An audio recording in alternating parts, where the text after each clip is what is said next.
People love making fun of bad movies, video games, and TV shows, and who can blame them? It can make these awful experiences way more fun, especially with friends. But people tend to judge things based on review scores and hearsay a lot. But is that always fair judgment? That's what I'm trying to find out here in my new series, Let's Give It a Chance! I'm going to take an in-depth look at movies, video games, and TV shows that are generally considered really bad and see if they've got some good stuff hiding in them, or if they're good in general, or if they're really as awful as people say they are. To kick this series off with a bang, I'm starting with the much-maligned 2017 remake of The Mummy that was both the start and end of Universal's Dark Universe. After seeing the success of the Marvel Cinematic Universe, Universal wanted a piece of the connected pie. They decided to use all the old monsters that they own, like the Creature from the Black Lagoon, the Invisible Man, Frankenstein, Dracula, and of course, The Mummy. Honestly, this wasn't a terrible idea in concept. Connected universes were the hot trend at the time, and similar ideas had worked before. Look at Alan Moore's critically acclaimed run on The League of Extraordinary Gentlemen. Starting it with a reboot of The Mummy also wasn't a terrible move, as the original Brendan Fraser trilogy was pretty successful and enjoyed for each entry. But in reality, the Dark Universe started and ended on July 9th with the release of The Mummy. Was it really so bad that the Dark Universe deserved to die right at its birth? Let's find out. Like any good movie about a mummy would, it begins with an ancient Egyptian quote that is vaguely related to the movie. Things then move into the London sewers, where a construction crew has found an ancient Crusader tomb. Before they even know what's going on, we get a mysterious man in his organization that definitely isn't S.H.I.E.L.D. commandeering the tomb. But more about them later. They're in search of an Egyptian ruby that was taken by a Crusader that they believe is down in this tomb. Russell Crowe, the mysterious man, then goes into a flashback voiceover and a huge exposition dump, so you instantly know everything about the villain of the movie. Yet here's where we see the biggest thing this version of the Mummy touts over all others, and that's that the mummy, Amenet, is extremely hot. I mean, she's gorgeous. Her deal is that she was gonna be the next ruler as the only child of the king, but his wife ended up getting pregnant and birthing a son. Since it was a boy, he supplants Amenet and is in line as the next ruler, which understandably angers Amenet. She then says, "Screw the patriarchy," and murders the king, queen, and the baby, which is incredibly dark, but the way she does it is just downright stupid. For some reason, she makes a pact with the god of death, Set, all to kill a baby. It's not that hard to kill babies. I could, and I'm not saying I will, but I could kill a baby without making a satanic pact. That's not really necessary. Although, Amenet does get a cool knife and some sick tattoos, so maybe it's worth it. Although, considering her eyes get split in half and then she has to kill her lover to bring Set into the mortal realm, that ends up getting her caught, so, yeah, probably not worth it in retrospect. A bunch of people, presumably the royal guards, stop the ceremony and mummify Amenet alive, which is legitimately terrifying, and they bury her in a tomb 1,000 or so miles away from Egypt. Aren't you glad you know everything about the villain now, and that there's no mystique left? Me too. Now, back to the present. What do you think is the best way to introduce the main characters? Well, with a war crime, of course. You can tell these two are buddies because they have a catchphrase for their war crimes. We are not looters. We are liberators of precious antiquities. As our main character, Nick Morton, we have Tom Cruise doing his typical Tom Cruise action hero shtick, and his friend is Jake Johnson, who I'm just going to call Spider-Man because I don't remember the character's name, and he really doesn't stick around long enough to have a lasting impression. Also, Johnson was just incredible in Into the Spider-Verse, and he deserves more attention for that. So, the two go into an insurgent base in Iraq to steal artifacts to sell on the black market, a very relatable motivation, but end up getting caught and call in an airstrike to save themselves. Also, when they talked about where the base was earlier, they switched between miles and clicks as distance. 100 miles from here. I was told you boys are supposed to be 100 clicks from here. But clicks are based off of kilometers, so it's incorrect. They didn't have to change the terminology, but because they did, it made it incorrect, and it immediately sticks out. This isn't the only time that happens in the movie, by the way, I'll just warn you.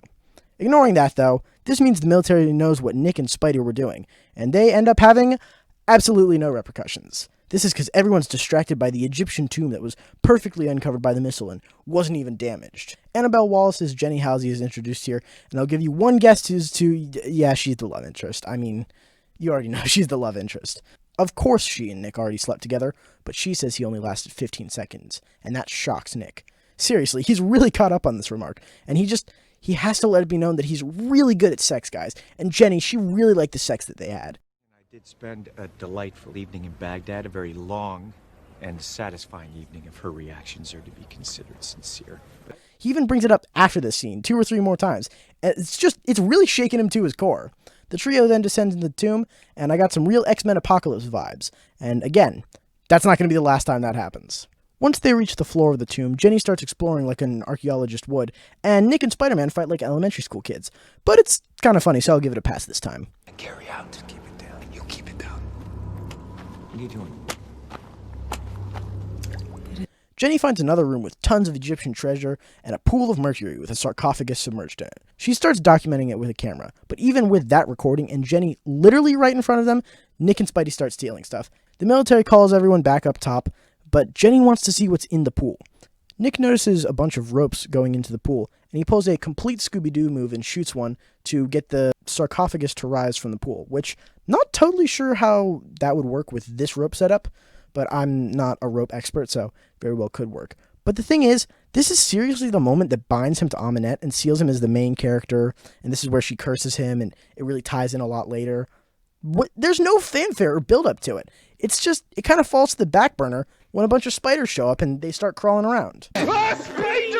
Suddenly, everyone has to rush out of the desert because there's a sandstorm that just appeared, but nobody seems super stressed by it. Once they get on board, we get a scene of Nick looking at Jenny's midriff like a middle schooler looks at shoulders. Meanwhile, Spider-Man is dying in the back of the plane, and really no one cares. I figured they'd have a medic on board, right? Like, there's a whole bunch of army dudes as you walked into the plane. Why is he just being allowed to die in the back? Then Nick starts to have visions of Amunet and he sees her origin, and it's almost like there was no need for the beginning exposition dump, but to pad the runtime. Randomly, Spider-Man turns into like a zombie mind-controlled thing. Ghoul, maybe is the best word. I really don't know how to explain it, but the movie never even attempts. I guess that's just what those spiders do. Spidey then stabs one of the military people in a really weak stab, and then he comes for everyone else. This scene is so baffling to me, though, because there's really no tension behind anything. Sure, Spidey's coming to kill everyone, but it's like weak. He's just kind of slowly walking. Nobody's taking it seriously. And even when Nick kills Spidey with a gun, it's just kind of played off as a joke because he shoots him an extra time. And you'd figure this was one of the main characters. It was his best friend. You'd figure there'd be more tension or drama here. Not really. It's not even like a well-done joke. It's just kind of like, well, I guess that happened. Then, because nothing can go well now, a ton of birds kamikaze into the plane. Now, I looked this up, granted only with like 5 minutes of Google research, and it's possible for birds to cause a plane to crash. But that's by flying into the engines and breaking them, not just barreling through the front window into the cabin. Maybe these are Arminette's secret strong birds. The movie gives her enough random powers that I wouldn't even be surprised at this point. The plane then starts to go down, and we get a really cool scene of the characters all moving around inside a plane that was really in freefall, which is the level of insanity I expect and love from Tom Cruise movies. Yet this scene is better known from the trailer of the movie Universal released without any of the music and only the audio, and by God, is that incredible.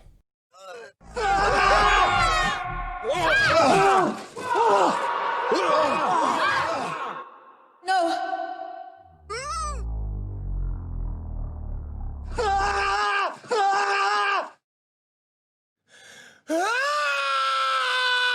Nick, being the good guy that he is, uses the last parachute to save Jenny, and then goes down with the plane. However, he wakes up in the morgue, totally fine?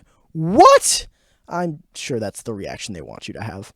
Also, Spidey is like a ghost vision thing, but he's still a ghoul, but that's his deal now, just keeping you updated. Cutting to Amunette's situation, her sarcophagus ended up miles away from the initial crash site, which means that it must have either flown through the air or bounced all the way to where it ended up. And I honestly don't know which one's funnier. Some British cops show up and investigate the site, and gross mummified Amunette kisses the cops to steal their life force and rehydrate herself, while also turning them into her zombies. Man, it would suck to die from this Amunette, but regular Amunette, well, that's a tougher decision right there. Back to Nick. He was found by Jenny and the doctors, and now he's in a bar drinking a lot of alcohol, so you know he's cool. And he's listening to Jenny repeat the same info about Amunette we already heard and saw, making it needlessly repetitive, but now we get the specific details of what she wants to do, which is the plan that she got killed for, but she's just trying to do it again because they couldn't think of a better reason for her. After that, Spider-Man references The Shining and talks to Nick in the women's bathroom. Nick and Ghost Spidey have some pretty good banter about the excessive shooting Nick did to kill him. Shot me 3 times. Yes. 3 times, Nick. Okay, the third one was unnecessary. You freaked me out. I panicked. I'm sorry. Okay? Not okay. And then Spidey just says Nick should give in to Amunette since both of them are already cursed, which really shows how bad of a friend he is.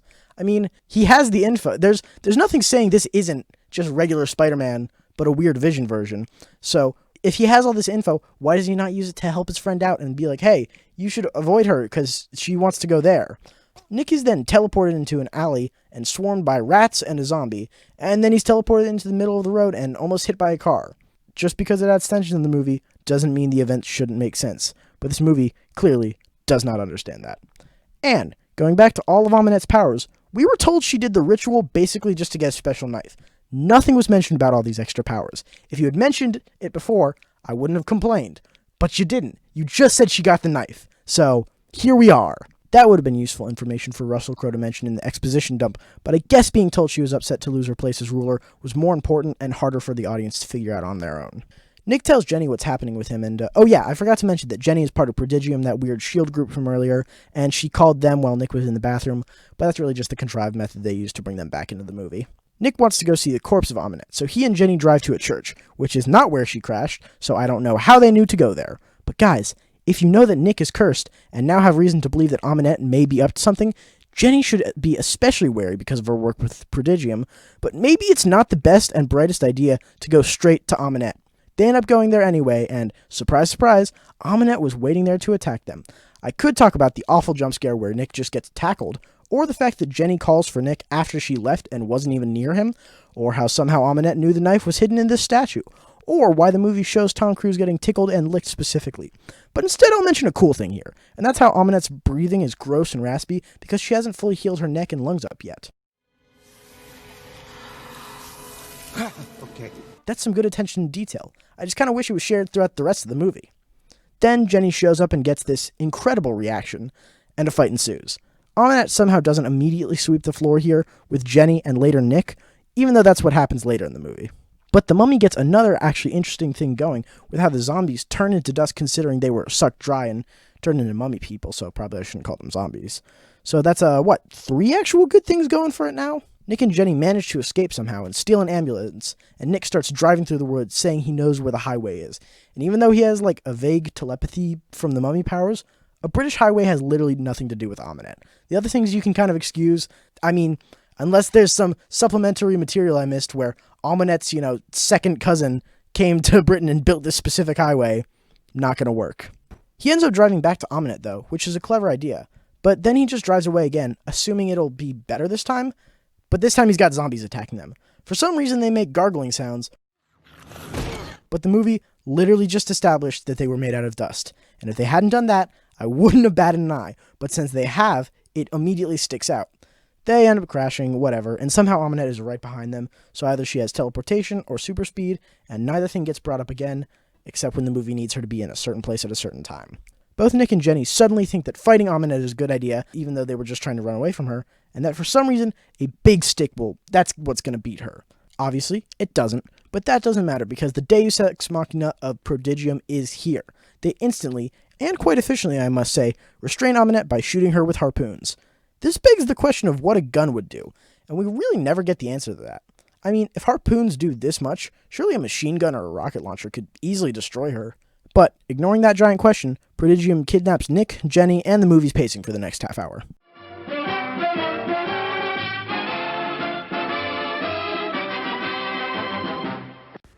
As you can see in the title, this says Part 1. Sorry about the abrupt ending, but this is the only way I could get it through, otherwise Universal just did not let the video be shown. So the end card is on screen now, and you can go watch Part 2, it's already up. So thank you.